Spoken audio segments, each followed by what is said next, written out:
In today's video, I'm going to teach you how to calculate overtime pay in Excel. By the end, you'll know how to turn simple time in and time out entries into clear overtime hours you can use for payroll. Before we start, make sure your worksheet already has a time in column and a time out column, and that both are entered as valid times in Excel, like 8 o'clock a.m. and 5:30 p.m. Excel stores times as fractions of a day, so we'll convert them into hours as part of the formula.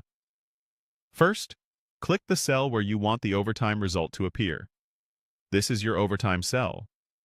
With that cell selected, type a formula that subtracts the time in from the time out, multiplies the result by 24 to convert from days to hours, and then subtracts 8 to remove the standard workday. In plain English, you're telling Excel, take time out minus time in, convert that duration into hours, then subtract 8 regular hours to isolate just the overtime. When you press Enter, Excel will calculate the number of overtime hours for that row. Here's why this works. When you subtract time in from time out, Excel gives you the elapsed time as part of a day. Multiplying by 24 turns that fraction into hours you recognize, like 1.5 for an hour and a half. Subtracting 8 assumes your normal shift is 8 hours.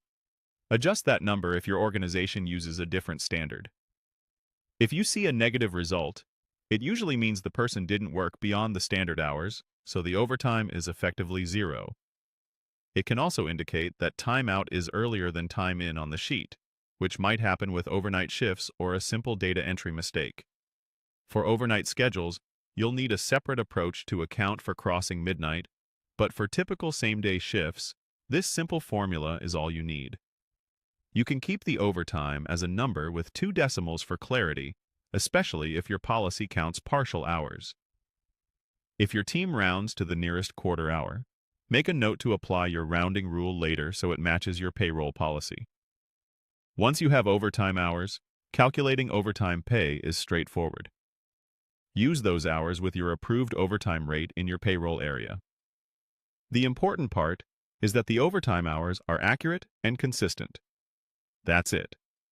Click the cell where you want the result, enter the formula that subtracts time in from time out, multiply by 24, and subtract your standard hours. You'll have clean, reliable overtime hours ready for payroll.